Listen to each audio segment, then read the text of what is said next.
ሰላም ጤና ይስጥልን ክቡራን ተመልካቾቻችንና አድማጮቻችን ዘውዱ መንግስቴ ነኝ ከዚህ ከአገር እንግሊዝ። አሁን የዘውዱ ሾው አጫጭር ዜናዎችን አቀርብላችኋለሁ፣ አብራችሁን ቆዩ። የምክክር ኮሚሽኑ ተሳታፊዎች ወደ አዳራሽ እንዳይገቡ ታገዱ። በዛሬው ዕለት የኮሚሽኑ ቃል አቀባይ ያዦችም ታፈኑ። ኦሮሚያ ምክክሩን አሳግዶታል ተባለ።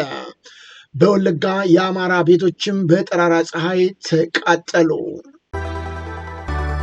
አሁን ወደ ዝርዝሩ እንሄዳለን፣ አብራችሁን ቆዩ። ይገባው ናቱን ልብዳ ሎኮስ ባቃ አናነ ዲራ ይገብ ናተላ ጎጄ እኔ ቀባቱ ዲደሱ ይጆ ሰሌ ሎኮስ አዳፋ ደረሰዴሉ ጉባዳ ጉላዴ ሄዱ ዋና ብሬን ተኳሹ ፋኖን ተቀላቀለ።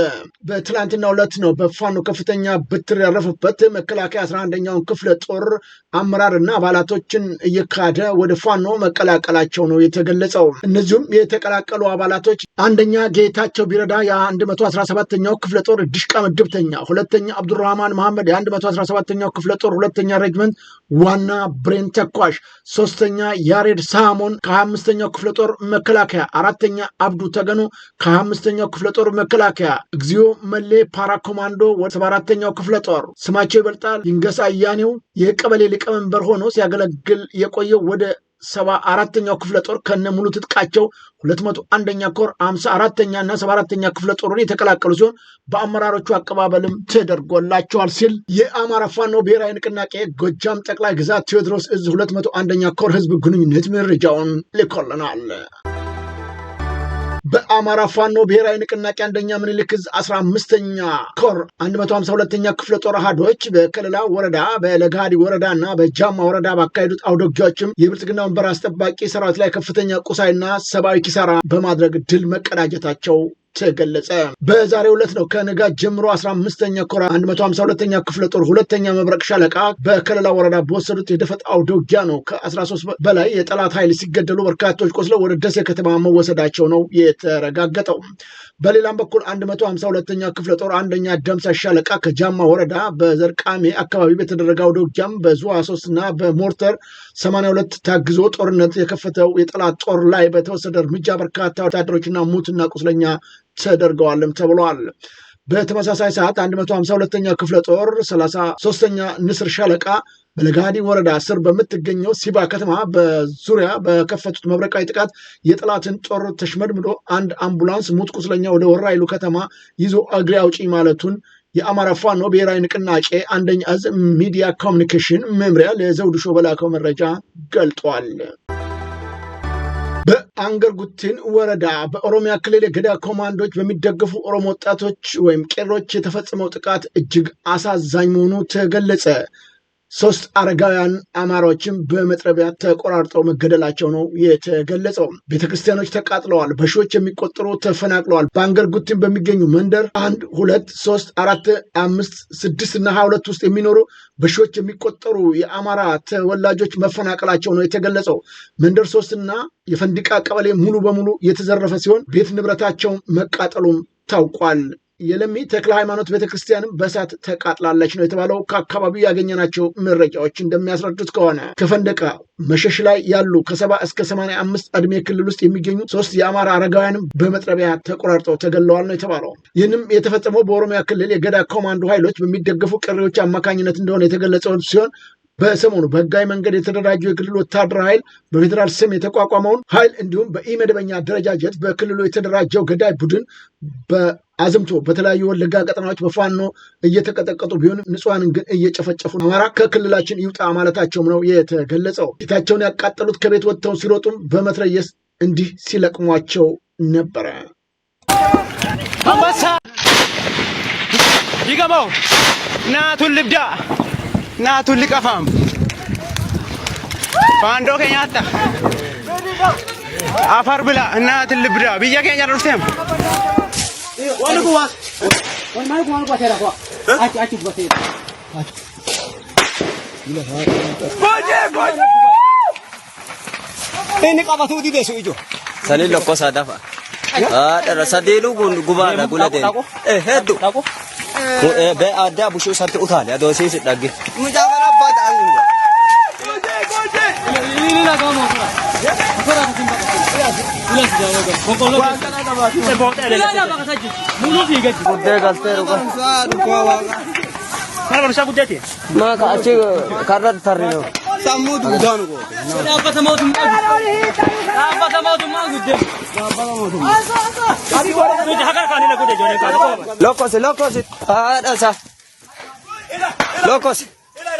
Maka. Anak dirai gitu. መኪኖች እየታገቱ መሆኑ ተገለጠ። በአሁኑ ሰዓት ከተለያዩ ክፍሎችና ከአዲስ አበባ ጭነት ይዘው በመምጣት ደብረ ማርቆስ ከተማ የቆዩ ተሽከርካሪዎች ከተማዋን በመሸገው ያገዛዙ ኃይሎች ትእዛዝ ሰጭነት እንዲወርዱ እየተደረገ ለነገ ግዳጅ ስላሴ ቤተክርስቲያን አካባቢ በሚገኘው ካምፕ መኪኖች እየተሰበሰቡ እንደሆነ ከአካባቢው የተገኙት መረጃዎች አረጋግጠዋል። ምንጮቹ አያይዘውም ከተለያዩ ቦታዎች የተሰበሰቡ የሚሊሻ አባላት ወደ ሰሜን ክፍል ለማንቀሳቀስ ወይም የታፈሱ ወጣቶችን ወደ ማሰልጠኛ ጣቢያ ለማንቀሳቀስ ስለሚሆን በአካባቢ ያሉ የአማራ ፋኖ ብሔራዊ ንቅናቄ ሰራዊት በተጠንቀቅ እንዲቆምና ይህንን የግዳጅ ዝግጅት እንዲከታተለው ሲሉ ምንጮቻችን መልእክት አስተላልፈዋል። በተጨማሪም እየታፈሱ ያሉ አሽከርካሪዎችና ረዳቶች ታፍሰው ጦርነት ልንማግር ነው እንዲሁም የሚበላሽ እቃዎች ሳይቀር እያወረደ ወደ ግዳጅ ወስዶናል፣ ድምፅ ሁኑን ሲሉም መልእክታቸውንም አስተላልፈዋል። አሽከርካሪዎቹ ያለ ፍላጎታቸው የታፈኑ ወጣቶች አመለጡ። በቋሪት ወረዳ ነው ካፈሷቸው ህጻናት መካከል ከ18 በላይ የሚሆኑት አምልጠው ፋኖን መቀላቀላቸው ታውቋል። ህጻናቶቹ የቤተሰብ ስልክ ስለማያውቁ ልጆች የጃቢ ጣሃንን ወረዳ ጊዜያዊ መንግስት ቢሮ ስለሚገኙ እየመጣችሁ እንድትወስዱ እናሳስባለን ሲል የጃቢ ጣሃና ወረዳ ጊዜያዊ መንግስት ሚዲያ እና ህዝብ ግንኙነት ክፍል መረጃውን አድርሶናል። መንግስት በተለያየ ጊዜ እያፈነ ህጻናቶችን ለወታደር እየላከ ቢሆንም ግን በርካቶቹ እየጠፉ ዛሬም ፋኖን እየተቀላቀሉ እንደሚገኙ ነው መረጃዎች የሚጠቁሙት። ይሁን እንጂ በተቻለ መጠን ቤተሰብ ልጆቻቸው ላይ በሚወሰደው እርምጃ አፈና ተቃውሟቸውን አጠንክረው እንዲቀጥሉም ጥሪ ቀርቧል። የባንክ ዋና ስራ አስኪያጅ ተገደለ። በኦሮሚያ ክልል ምስራቅ ወለጋ ዞን ጊንዳ አያና ወረዳ ነው ነሐሴ 13 2018 ዓ.ም ከሰዓት በኋላ ታጣቂዎች በፈጸሙት ጥቃት የኦሮሚያ ህብረት ስራ ባንክ ዋና ስራ አስኪያጅ እና የአዋሽ ባንክ ዋና ኦዲተርን ጨምሮ ለጊዜ ቁጥራቸው ያልታወቀ ሰዎች ህይወታቸው ማለፉ ተሰምቷል። በጥቃቱ የአዋሽ ባንክ ጊዳ አያና ቅርንጫፍ ዋና ኦዲተር ለሚ መንግስቱ፣ የኦሮሚያ ህብረት ስራ ባንክ ጊዳ አያና ቅርንጫፍ ዋና ስራ አስኪያጅ ማሙሽ ማሩን ጨምሮ በርካታ ሰዎች ህይወታቸው አልፏል ሲሉ የአካባቢው ነዋሪዎች ተናግረዋል። ጥቃቱን የተፈጸመው በወረዳው ቱሉ ሌንጮ ቀበሌ ልዩ ስሙ መቂ ለሌ በተባለ ስፍራ ጸጥታ ኃይሎች ከባንኮች የተሰበረውን ጥሬ ብር በተሽከርካሪ አጅበው በመጓዝ ላይ ሳሉ መሆኑን ምንጮቹ ጠቁመው ታጣቂዎቹ ሰሞኑን በዞኑ አንገር ጉቲን ከተማ ተፈጽሞ የነበረውን ጥቃት በመሸሽ ነቀምት ከተማ ቆይተው ወደ ቀያቸው በመመለስ ላይ የነበሩ ነዋሪዎች ጭምር ከመኪና በማስወረድ መግደላቸውና ቀሪዎቹንም አፍኖ መውሰዳቸውን ነው የአካባቢው መረጃዎች የጠቆሙት።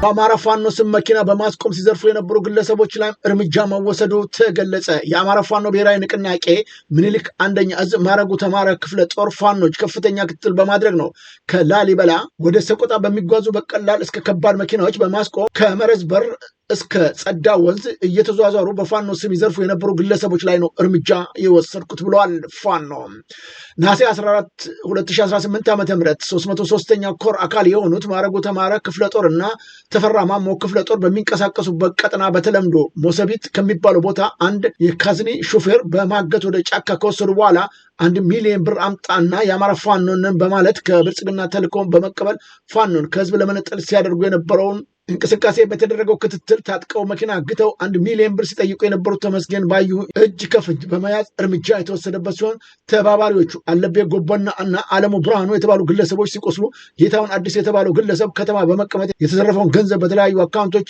እየተላከለት እንደሆነ ታውቋል። በመጨረሻም የክፍለ ጦሩ ከፍተኛ አመራሮች በእንደዚህ አይነትና መሰል ድርጊቶች የሚሳተፉትን የፋኖን ስም ለማጠልሸት የተዘረጉ ስውር እጆችን እንደማንታገስ ማንኛውም ግለሰብ በእንደዚህ አይነት ድርጊት ተባባሪ እንዳይሆኑ ሲል የ303ኛው አሳምነው ኮር ህዝብ ግንኙነት መምሪያ መረጃውን አድርሶናል።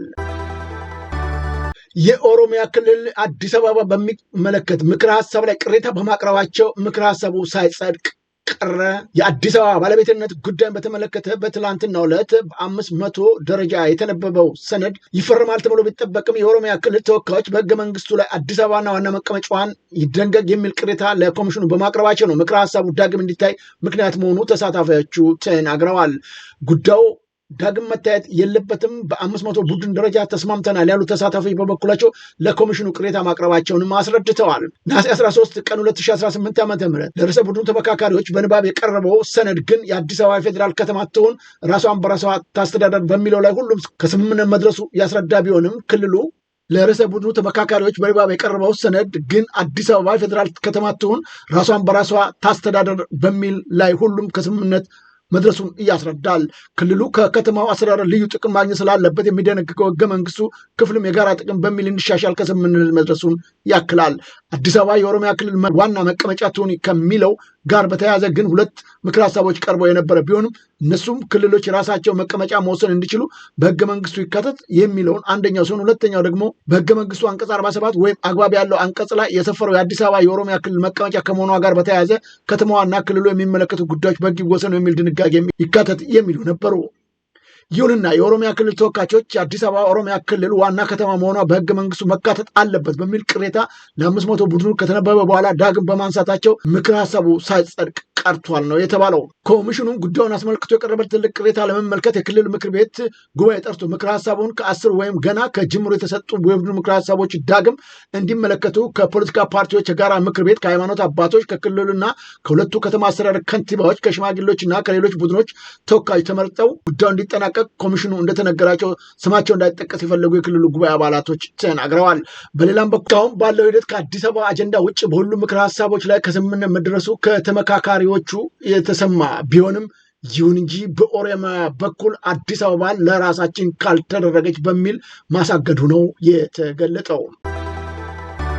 ይህ በእንዲህ እንዳለ የደህንነት አካላቶች ለኮሚሽኑ ቃለ ጉባኤ እንዲይዙ የተመደቡ 6 ባለሙያዎችም ከስብሰባው አዳራሽ ማስወጣታቸው ታወቀ። በብሔራዊ ምክክር ኮሚሽን ጉባኤ በአዲስ አበባ ውሳኔ አሰጣጥ ላይ ከፍተኛ ውዝግብ የተነሳ ሲሆን የአማራ ክልል ተወካዮችም ስብሰባውን ረግጠው መውጣታቸው ነው የተገለጸው። በብሔራዊ ምክክር ኮሚሽን ውይይት መድረክ ላይ በአዲስ አበባ ከተማ አስተዳደር ወሰን እና የወደፊት ፖለቲካዊ ሁኔታ ላይ የታየው ልዩነት አስበደ ከፍተኛ ውዝግብ ማደጉ የተገለጸ ሲሆን የደህንነት አባላት ጣልቃ ገብተውበታል በተባለው በዚህ ሂደት አሰራር ተጥሷል በሚል የአማራ ክልል ተወካዮች ስብሰባውን ረግጠው የወጡ ሲሆን የውይይቱ ሂደት መስተጓጎሉ ነው የተሰማው።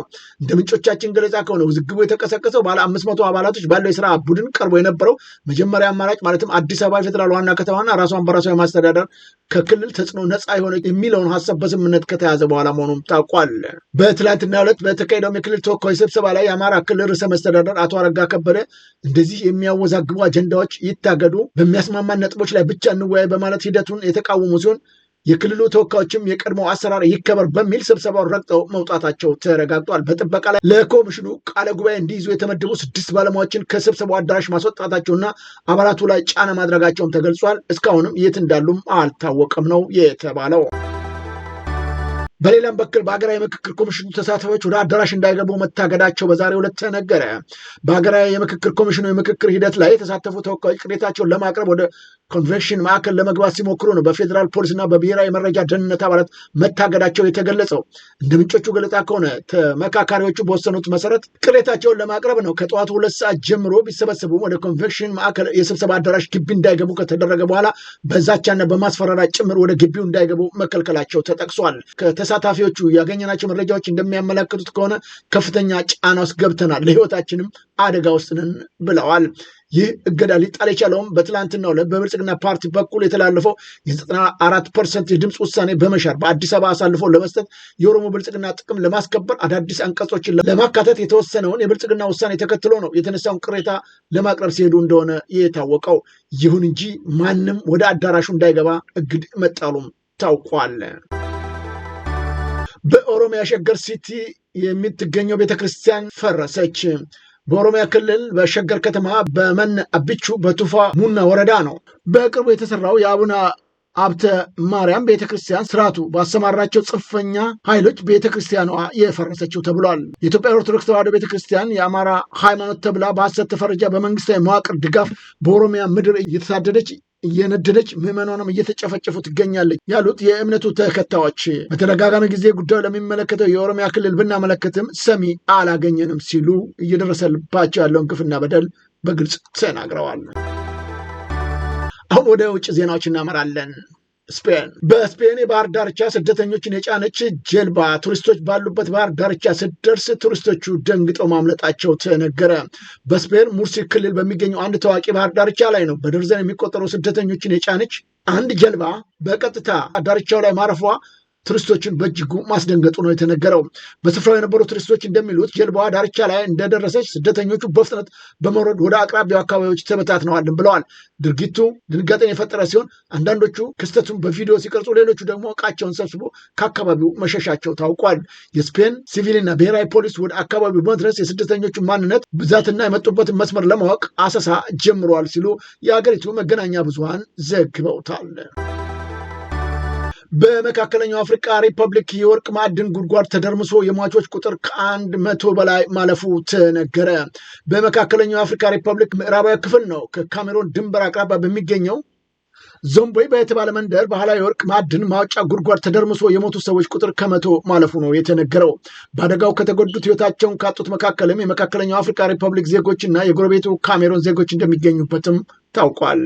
የአካባቢው አቃቢ ሕግ በአደጋው መንስኤና በማዕድን ማውጫው ሕጋዊነት ላይ ምርመራ መጀመሩን የገለጸ ሲሆን በአካባቢው የነፍስ አድን አስክሬን የማውጣት ስራም ተጠናክሮ ቀጥሏል ብለዋል። ክቡራን ተመልካቾቻችንና አድማጮቻችን ለአሁኑ ያቀረብኩላችሁ የዘውዱ ሾው አጫጭር ዜናዎች እነዚህን ይመስሉ ነበረ። በቀጣዩ ዝግጅታችን እስከምንገናኝ የዘውዱ ሾው ሚዲያን ሼር፣ ላይክ እና ሰብስክራይብ በማድረግ ወዳጅ ቤተሰቦቻችን እንድትሆኑ በአክብሮት እንጠይቃለን። ከዜናዎቹ ጋር አብሬያቸው የነበርኩት እኔ ዘውዱ መንግስት የነበርኩኝ። ጤና ይስጥልኝ።